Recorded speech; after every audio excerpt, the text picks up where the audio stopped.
Pues seguidamente de este tema pasamos inmediatamente a los principios que los rigen y es de la prosecución judicial. El amparo se tramita en forma de proceso, lo que constituye la ventaja sobre otras instituciones de control político. Acá pues no hay más que indicar de que se debe de seguir el procedimiento establecido sobre el planteamiento de la acción de amparo. Acá lo podemos ver precisamente en el artículo número 10, procedencia del amparo.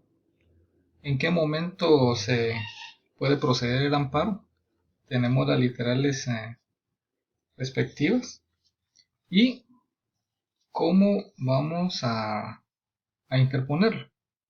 El artículo número 19 de la ley de amparos habla de la conclusión de recursos ordinarios. Dice, para pedir amparo, salvo casos establecidos en la ley, deben previamente agotarse los recursos ordinarios judiciales y administrativos por cuyo medio se ventilen adecuadamente los asuntos de conformidad con el principio del debido proceso.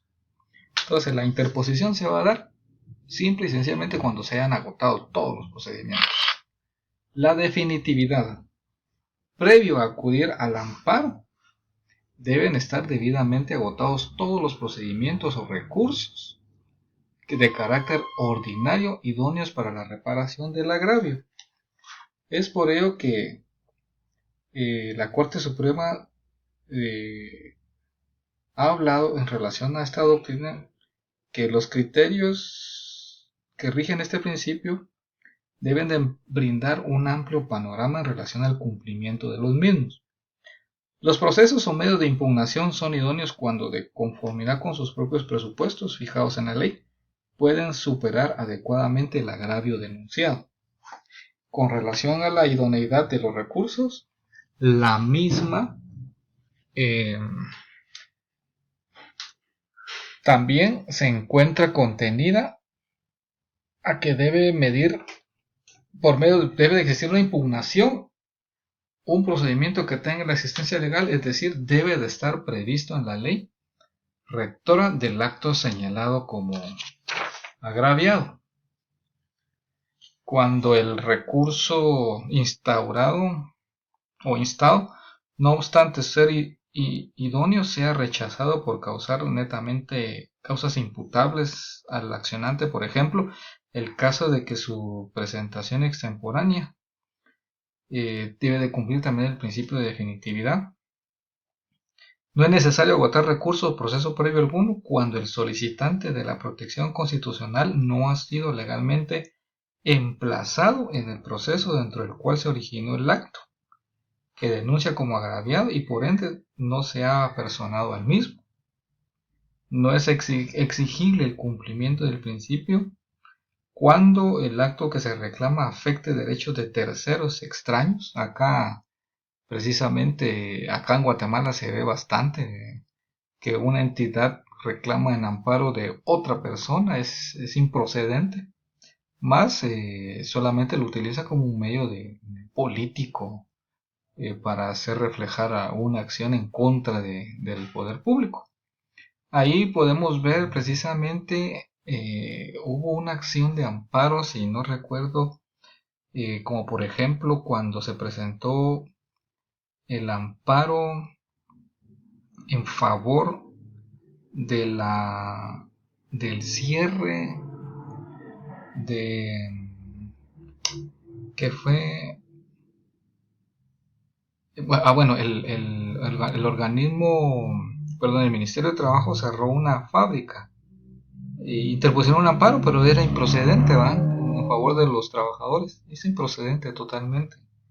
Todo ello es precisamente porque no se tienen claros los principios de la definitividad. En este caso, pues aquí no hay tercerías, sino que hay que agotar todo lo viable dentro del proceso para que pueda funcionar.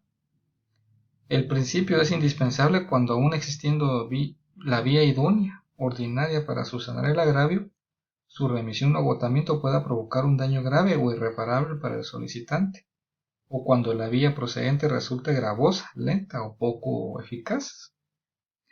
Y lo vemos, por ejemplo, los que sí tienen interés en relación a esos derechos colectivos o difusos, lo tienen las entidades. Y el mismo artículo 25 de la ley de amparo, ustedes pueden ver ahí, dice artículo 25,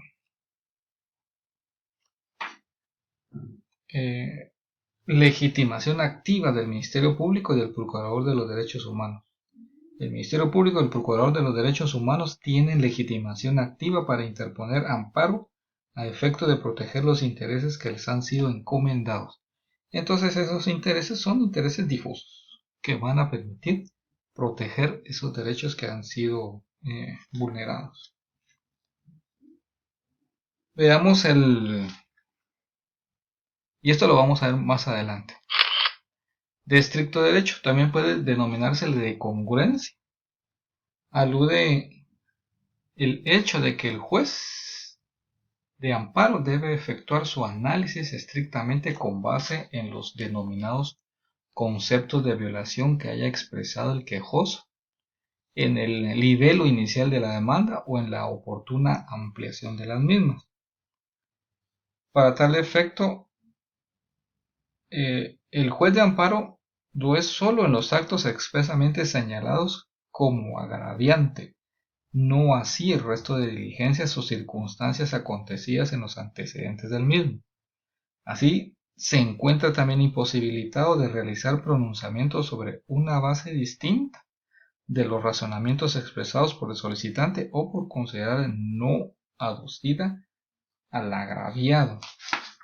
Y acá, pues, en congruencia con lo dicho, hay un tratadista mexicano, Ignacio Burgoa, estima que este principio no rige la procedencia del amparo a diferencia de las anteriores, ya que los conceptos de violación expuestos en la demanda respectiva, sin formular consideraciones de inconstitucionalidad de los actos reclamados que no se relacionen con dichos preceptos, violan el principio de estricto derecho del juzgador.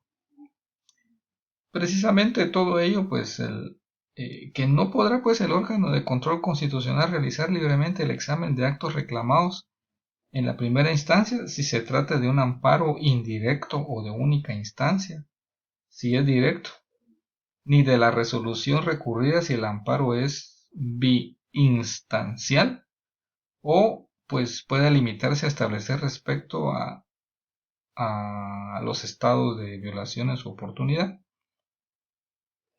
Acá pues ni las sentencias o resoluciones recurridas apartarán de la ley una consideración. Entonces acá debe ser congruente también.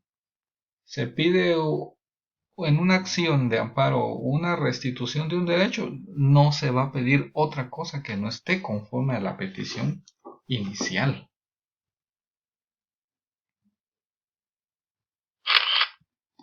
Su naturaleza jurídica, seguimos.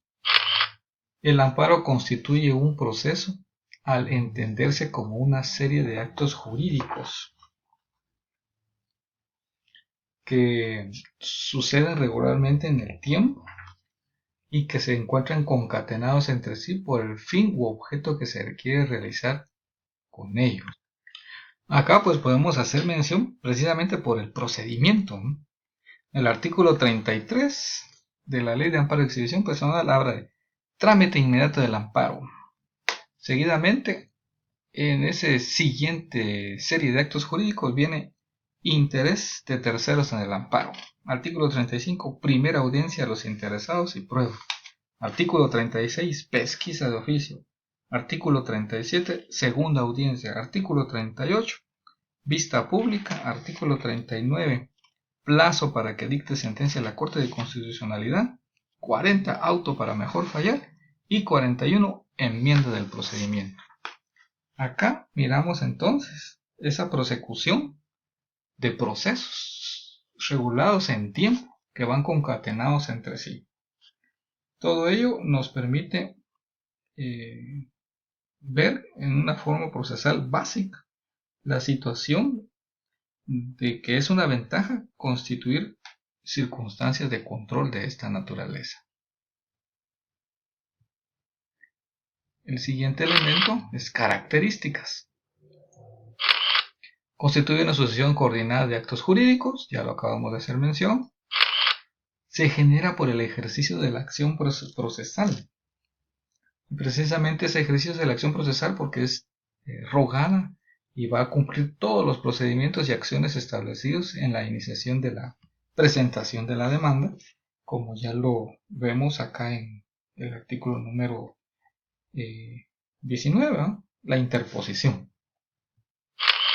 Implica una pretensión extracontenciosa de carácter declarativo.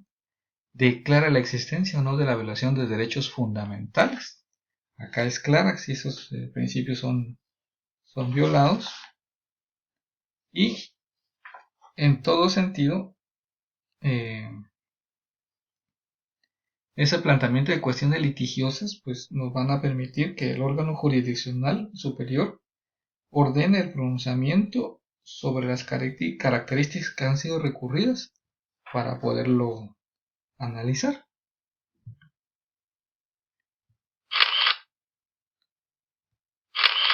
La sucesión coordinada de actos conlleva como finalidad el obtener una declaración del órgano cuya actividad se ha instado en forma de resolución que pone término, sea satisfaciendo o no la pretensión del accionante.